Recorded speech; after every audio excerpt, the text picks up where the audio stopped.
Caprock Canyon State Park.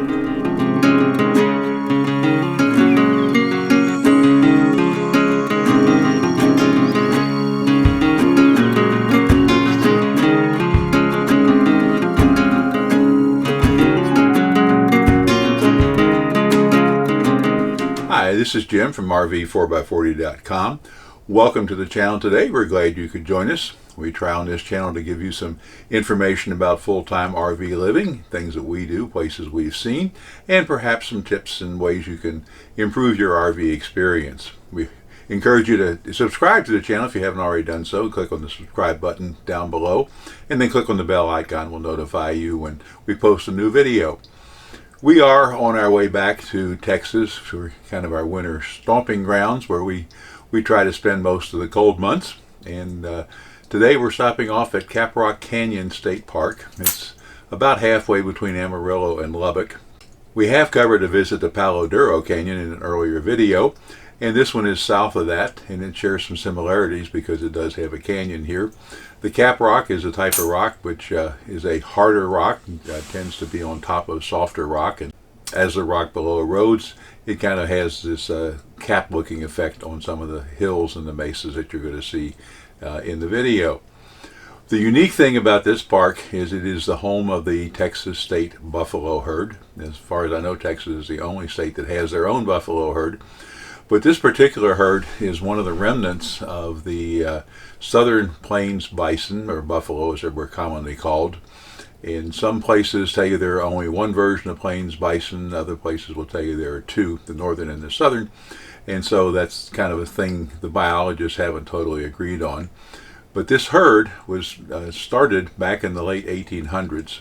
You have to go back to a man named Charles Goodnight. He's considered the father of the Texas Panhandle. He was so influential here as a rancher and businessman in the area, and very instrumental in building up some of the things that came about, and one of the early ranchers who pioneered modern ranching techniques.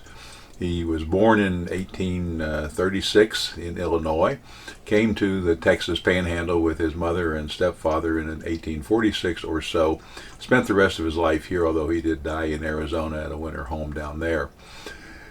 The story is that he formed this J.A. Ranch somewhere with John Adair, who was the J.A. in the J.A. Ranch. And that ranch was in the Palo Duro Canyon area a little further north. His wife's name was Mary, or Molly as she was called, and she was perhaps the softer heart of the two, because in that time period they were still slaughtering buffalo in a rather wholesale fashion. The practice was to take the hides and sometimes the skull for other reasons and leave the rest of the carcass just to rot on the plains. And so she at night would hear the buffalo calves crying because their mothers had been killed and they were left alone. So when she and her husband found two calves and they were out traveling around, she convinced him that they should adopt those two calves and take them back to the ranch. So they raised those two calves, and eventually over a period of time they got up to a herd of over 200 head of animals on the ranch. Her husband saw it more perhaps probably as a business venture. He did crossbreed buffalo with cattle to make cattle, which was a practice, and there are still a lot of buffalo that have cattle genes in their makeup. They're not purebred bison. This herd, it was found, was essentially genetically pure, and at the time, this was long after Goodnight had lost the ranch and he and his wife had both died. But in the 1990s, it was discovered that about this purebred herd of bison, and over the years, the Goodnights and other people had used the herd and seeded them out into other places, sold them, and donated them in a lot of cases. Some of the herd even ended up in Yellowstone Park. And the herd up there was more of a natural herd. They had escaped the slaughter by hiding in the canyons of what became the park. And so to provide some genetic diversity, some of the herd was sent up there. But when it was discovered how purebred this herd was, the J.A. Ranch decided to donate the herd to the state of Texas.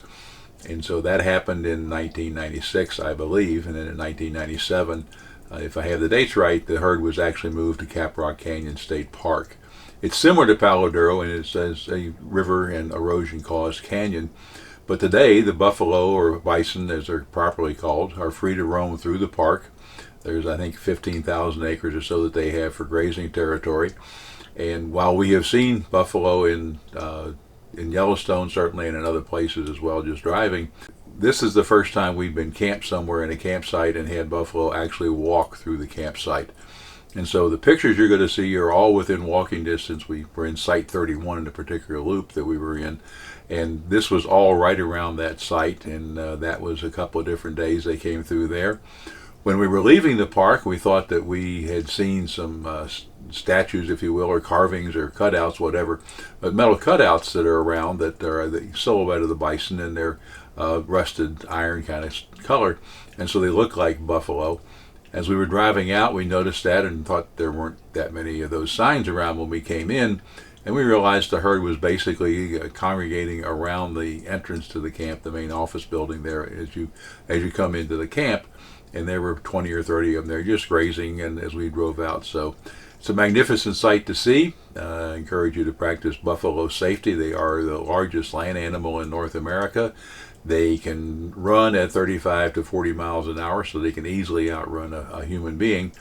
And they will give you some warning signs if they feel their territory is being invaded. They'll raise their tails, they'll start to paw the ground, they'll start to snort. So if you see that behavior in a buffalo, you really need to go somewhere else. If you have a chance to go to Caprock Canyon State Park, it's a beautiful park in the first place, and it is unique in this herd of plains bison or plains buffalo roaming around at will where they choose to go. We certainly hope you found this video useful and entertaining. If you liked it, give it a thumbs up, and as I said earlier, if you haven't subscribed, please do so. We would appreciate that. In the meantime, as we travel the highways and byways and boondocking sites in America, we hope to run into you. If you do, say hello. In the meantime, have a great day.